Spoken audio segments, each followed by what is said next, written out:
Hey everybody, it is Mike Petralia, Trags, back with the latest episode of the JungleRoar podcast. And this week, it is my sincere pleasure to welcome back a good friend and a frequent guest on the program. Well, I don't know if frequent is the right word. He is an occasional guest of the program. I'd like to move it up to a frequent guest eventually down the road in 2023. That is the one and only Dan Hoard. He is the play-by-play voice of the Bengals radio network, does a phenomenal job, as any Bengal fan knows, who listens to the broadcasts with Lap in the Bengals booth. And in the latest edition of the Bengals booth podcast, Dan has the pleasure of speaking with Mike North. He is, as Dan so eloquently put it in his tweet, the NFL executive largely responsible for putting the NFL schedule, which comes out Thursday night, all together. Hey, Dan, how are you? Mike, I'm great. I'm wearing a Bengals t-shirt as we do this podcast. I should have worn my three-timers jacket for being a three-timer on your podcast. I'm looking forward to the day that I'm a member of the five-timers club, just like Saturday Night Live. But thank you for mentioning the podcast. I did that interview with Mike North from the NFL last night around 9 p.m. So less than 48 hours from this big moment where the schedule gets released on two different networks, NFL Network and ESPN2. Mike North, while watching his kid's soccer game, is recording a podcast with me. So it was very gracious of him to do it. It's the second year in a row he's been my guest. And he is fantastic at talking about how the sausage is made in putting together this incredible puzzle that is the 272 game NFL regular season schedule.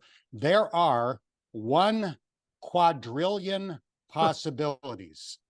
A quadrillion is a 1 with 15 zeros after it. So that's how complex trying to get this puzzle together is.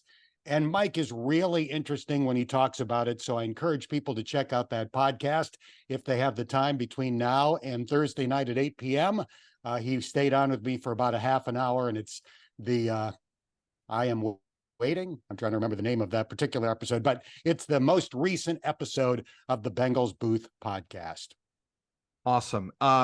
As you know, and I know, and many NFL fans know by now, there were a lot of changes implemented in the schedule this year. Did he get into that? And if he did, what did he tell you about why and how those changes will be implemented? Yeah, I think we got into all of the changes this year, and there are a lot, ranging from the first ever Black Friday game.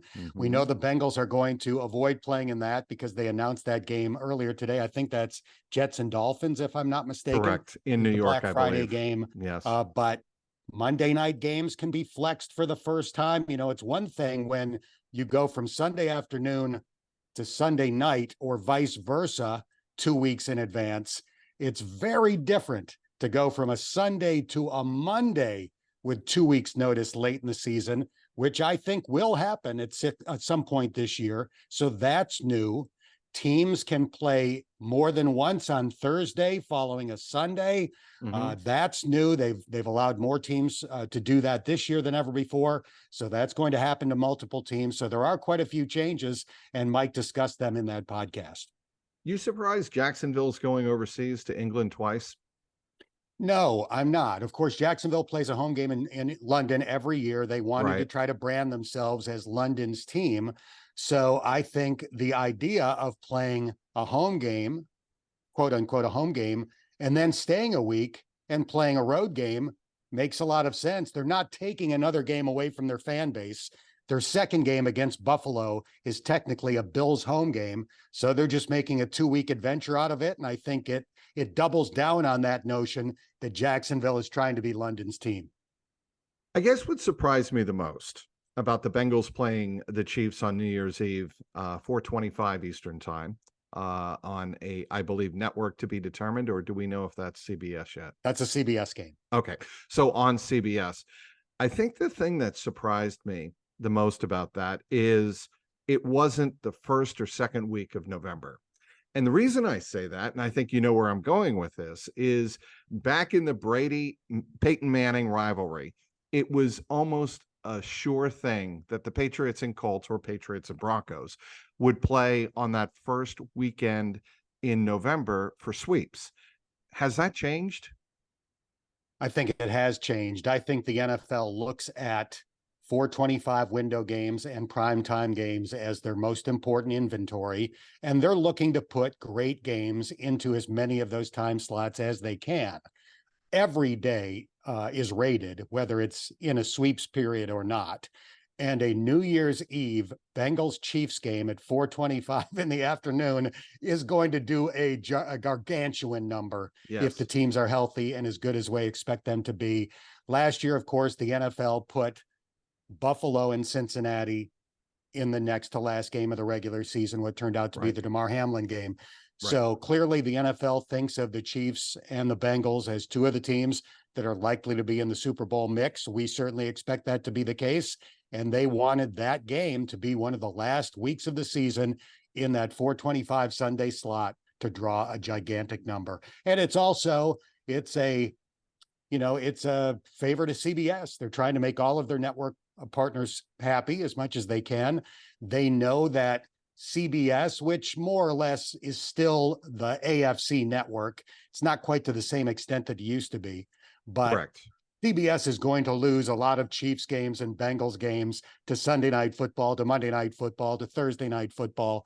They wanted to give CBS maybe the best AFC game of them all, and they did on New Year's Eve. I know Teddy Karras wanted this, but I think a lot of Bengal fans' pocketbooks are going to be grateful, and I'm kind of happy that I'm not doing this, is going overseas to Germany.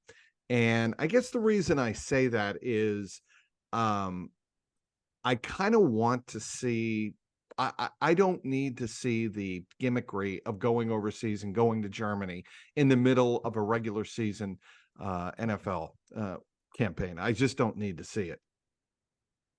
Well, obviously, I've been to London twice. The Bengals played Washington in 2016 and then played the Rams in 2019. Those are two of my all-time favorite experiences as a Bengals broadcaster. Seeing a game in London is almost like seeing a Super Bowl in that you have your 10,000 or so fans that are there specifically to see the two teams. And then you have 80,000 fans that love American football, that live overseas, that converge on that particular stadium. And you see jerseys from every NFL team. It's a multi-day festival. The atmosphere outside the stadium is incredible before the game. So I've loved it. Now, having said that, there were 4 games this year where the Bengals could have played as the road team in either Germany or London. And one of the things I talked to Mike North from the NFL about last night is the fact that if you are chosen to be the home team in an international game, you do have some veto power over the teams you do not want to lose on your home schedule. And as good as the Bengals are right now, and as good as Joe Burrow is right now, and as popular as this team is, you can bet the Chiefs and the Titans and the other, I forget which are the other 2 teams that could have potentially hosted the Bengals. But in any case, you can bet they said to the NFL, listen, we do not want to lose a true home game against the Cincinnati Bengals. Now, next year, the Bengals can't host an international game because they only have 8 home games. The teams that host, now that there's a 17-game schedule, are always teams that have 9 home games, which is the case for the Bengals this year, and will be the case again in 2 years. 2 years from now, the Bengals will have gone 9 years since they gave up a home game to host the Redskins in London. They'll have 9 home games. I'd be willing to bet a sizable amount of money that the Bengals will host an international game in 2 years. Very good. By the way, before we move on to other subjects, is that podcast icon, logo, whatever, new? It's brilliant. It's not brand new. The Bengals changed the logo for the Bengals Booth podcast probably midway through last season. Now we have the one that features the cartoon image of my head with Bengals stripes painted on the top. It's top notch. It is. When they came up with it, they reached out to me, I think maybe a little worried that somehow I would be offended. And I was like, that is the greatest thing I have ever seen. So I gave it a double thumbs up, and I think it's awesome. I do too. Sorry that I'm a little late to the concert here, but I know we have not discussed this on your two previous appearances on the JungleRoar podcast, so I wanted to get that out there. All right, I'm going to ask you a general question here, Dano. What has impressed you the most or stuck out to you the most about this Bengals offseason? The addition of Orlando Brown Jr. That was at Nobody the saw top of that my coming. list. Yep. Yeah, nobody saw that coming. To add a four-time Pro Bowler in his prime that plays left tackle at the price that they got him for is unbelievable. Jesse Bates got a 4-year, $64 million deal to sign with the Atlanta Falcons. Orlando Brown Jr. got a 4-year, $64 million deal to sign with the Cincinnati Bengals. They got a left tackle for the exact same price as a safety got from Atlanta. Consider the value of those two positions. This is nothing against Jesse Bates, who I love as a person and think is an outstanding player. But you can't possibly compare the value of safety versus Pro Bowl level left tackle at the same price. It's insane value. And if they did nothing else in free agency, that would have been a huge success. But then to get Nick Scott and Irv Smith Jr. and Sidney Jones IV, I thought the free agent period, considering where they are salary cap wise, was extraordinary. I do too. I did think, and I think most people feel this way, the one thing about the Orlando Brown Jr. deal that really showed we are in a new day, a new era in Bengaldom, is the guaranteed money and the upfront money. Did that not, the $31 million, I believe it was, did that not stick out to you as well? Well, it wouldn't have happened if not for that. And that's obviously a big amount of cash to lay out there as a guarantee, right. But that's the cost of doing business to get a player like that. And when you still consider the overall dollars, it's still great value. So, Katie Blackburn does such an extraordinary job of positioning the Bengals to never be in cap hell. There are years where they go a little over. There are years where they're a little bit under, but they try to keep it to a point where they'll always at least have some ability to enhance the roster through free agency. Now, that could change once the Burrow extension gets done. It will change. But in any case, to this point, over the last several years, the Bengals have done as well in free agency as any team in the NFL. That's not me speaking as a Bengals employee and, radio voice of the team. I think any honest observer of the NFL would agree with that. And, it's a big reason why they're in position to be a legitimate Super Bowl contender again. I think the Irv Smith signing has the potential to be one of the sneaky, really brilliant moves that Duke Tobin and Katie Blackburn have made. We'll see. I think if he's healthy, he's a really good player. He's got to stay healthy. I think the thing that's interesting about the Bengals tight end situation is it seems to have become plug and play because of Joe Burrow and because of the receiving weapons that they have. There's only so much a defense can do to devote resources to covering the Bengals tight end, whoever it is. So CJ Uzomah had a great year and left. Hayden Hurst gave them very similar production. If Irv Smith Jr. is healthy, he's going to give them very similar production. What you need the tight end to do in this offense is to get open, short option routes, catch the ball, make a guy miss, and turn it into a decent gain. They are not looking for their tight end to stretch the field. They have Jamar Chase, T. Higgins, and Tyler Boyd to do that. The tight end is a third down option. It's a mismatch guy in the Bengals offense, and a healthy Irv Smith Jr. can definitely do those things. It's also a red zone option. And I think that's where you saw Hayden Hurst become really a dynamic weapon in the second half of the season last year, where I think he had 6 or 5 of his touchdown grabs. And then we all saw what he did in the postseason. Certainly in the first 2 playoff games, he was dominant. And they need that kind of performance. They really do. If this offense is going to get to where I think everybody feels it's going to get to this year. Yeah, it's an important position. They've got 3 guys with NFL experience who are all relatively high draft picks between Irv Smith Jr., Drew Sample, and Devin Asiasi. Irv Smith Jr. is clearly the best receiving threat of the three. The other two are more, profile more as blockers than as receivers. So the Bengals are counting on Irv Smith to provide that kind of production that they've had the last couple of years. He's a different player from Hayden Hurst. He's not as big. I don't think that he'll be quite the blocker that Hayden Hurst was. Hayden Hurst turned out to be a really good blocker with James Casey's coaching. And I think Irv Smith will stick his nose in there and do an acceptable job. But I do think he is a faster, shiftier guy after the catch than Hayden Hurst was. And maybe the Bengals will get some production where that's concerned that they didn't get out of Hayden Hurst or CJ Uzomah. As you know, and I know, this week is an important one for Bengals rookies. Rookie minicamp begins on Friday, and it's essentially, one of those very important days for rookies to come in and assimilate themselves to Paycor Stadium, to the NFL environment. And all of the rookies are expected to, all 8 rookies plus some rookie free agent, undrafted free agents are going to be in there as well, right? Correct. So who among all of the, let's just keep it to the 8 draft picks, who among the draft picks are you looking forward to getting to see on the field and actually meet in person and talk to in the locker room? We won't see much on the field. They really won't do much football stuff. They'll run around a little bit, catch a few passes, but it's not like we're going to see X's and O's football stuff.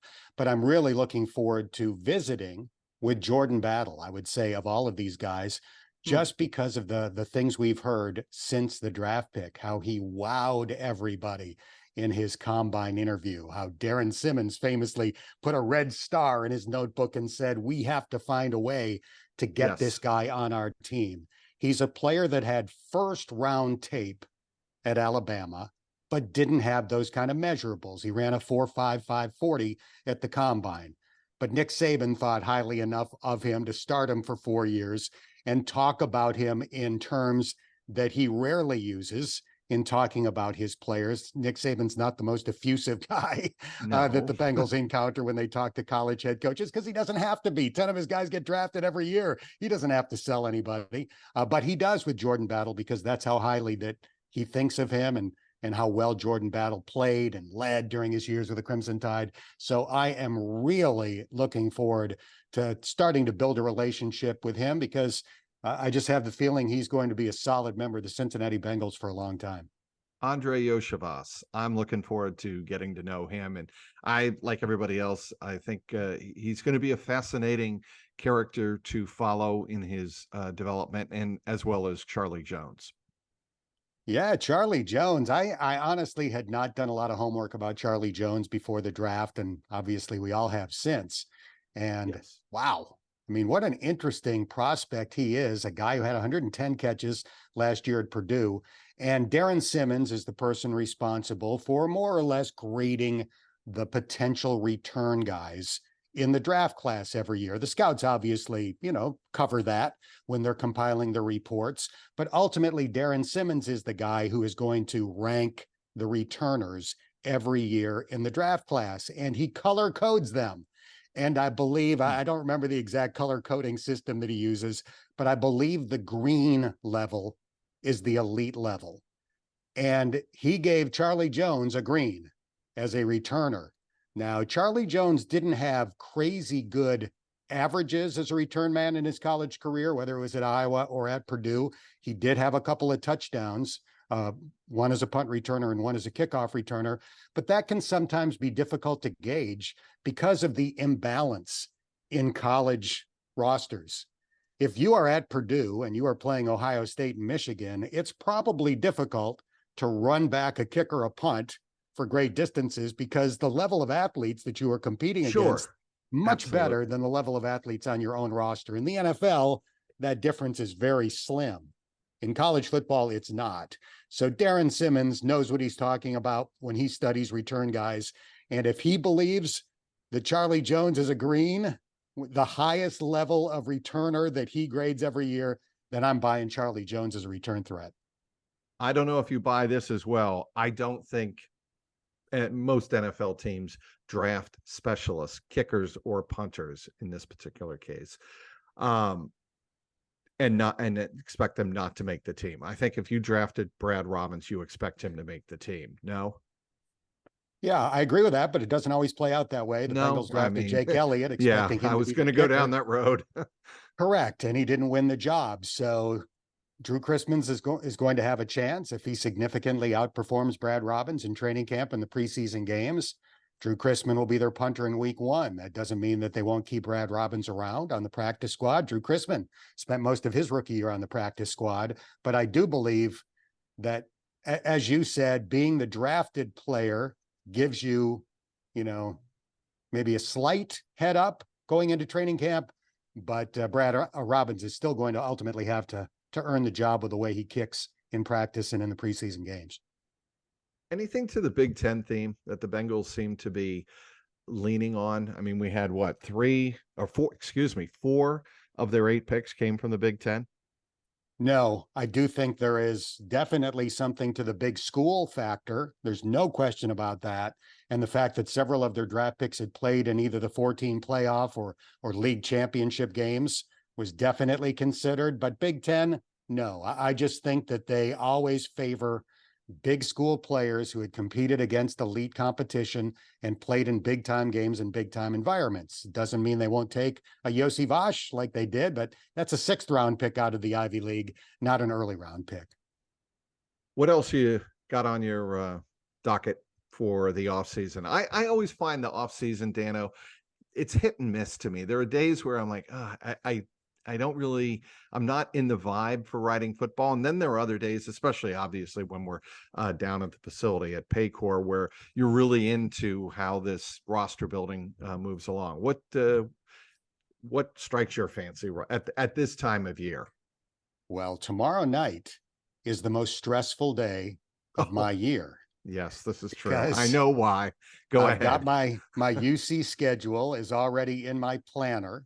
And now tomorrow night at 8 p.m., I'll find out what weekends are going to be very logistically challenging. It's my personal version of the Amazing Race. So far, everything has worked out fine for the past 12 years, but it's about to get a little bit trickier now that UC is going into the Big 12. The American Athletic Conference is a similar footprint.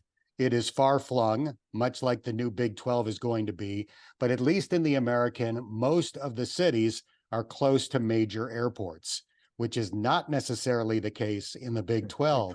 So right. On those weekends where the Bearcats and Bengals both play on the road, getting from that, Big 12 game in Lubbock, Texas, or Manhattan, Kansas, might be challenging. So we'll begin finding out tomorrow night at 8. I'm going to be very stressed between now and then, but we'll find a way for it all to work out. A BYU game is going to be a Friday night, right? So you got a break there. Correct? I got a huge break there. That would have been probably the most challenging game. If they had played a night game in Provo, Utah on a Saturday, traveling east from west to east is always more difficult than going in the opposite direction because of the time change. When you go west, you gain time. When you go east, you lose time. So when the Bearcats play out west on a Saturday, I'm always hoping and praying that the Bengals have a home game the next day, because at least I do travel back to Cincinnati most of the time with the team. Although Paul Dehner Jr. this week did bring up on Monday the ideal scenario that you stop over at BYU, do the game that Friday night, and the Bengals play in San Francisco that Sunday. That would be ideal for you. Yes? San Francisco or Arizona. The Bengals have 2 West Coast games. So yes, either of those 2 would be great. Paul actually wrote about scheduling possibilities today in The Athletic. He broke it down into a series of small categories. One was named the Dan Hoard Special, which has to do with I have to making things out. Convenient for me. Another example would be when UC plays at Pitt or at West Virginia, the Bengals could play the next day against the Steelers in Pittsburgh. So I appreciate Paul Dehner Jr. for using that term, the Dan Hoard Special. And it's worth noting that in 2021, it worked out exactly that way when the Bearcats were in Annapolis playing the midshipmen of Navy, a closer game than anybody expected that season. The Bengals pulled it out, and the Bengals were in Baltimore that Sunday night. Yeah, that was pretty fortuitous. And that's the only time it's worked out that well. There have been some other ones that have worked out really well. UC played at Illinois the day before the Bengals played in Chicago. So that was, it's a few Oh, hours away to get from Champaign to Chicago. It wasn't quite right. as convenient as Annapolis to Baltimore, but I have caught a few lucky breaks over the years. He is Dan Hoard. Dan, it is always so much fun to have you on. We're going to get you quickly, rapidly. We're going to expedite the process towards a fifth appearance. Let's call it an orange and black jacket for you, kind of mimicking the Bengals Booth podcast logo. Anybody who hasn't seen it, by the way, it is one of the most brilliant pieces of artwork by the Bengals creative staff I've ever seen. And that's not hyperbole. That is actually legit criticism or critique and compliment of the Bengals creative staff. They did an outstanding job. And you, sir, do an outstanding job on Bengal games. Thank you for joining me. Trags, my pleasure. Always great to be on with you. I look forward to appearance number 4, where I will wear some article of clothing with a 4 on it, and then we'll have the jacket for appearance number 5. That sounds like a winner. He is Dan Hoard. Follow him on Twitter at Dan_Hoard, HOARD. He is one of the very best broadcasters in professional sports, and I don't say that lightly. He is tremendous at what he does. He is Dan Hoard. I'm Mike Petraglia, Trags. Thanks for downloading this episode of the JungleRoar podcast.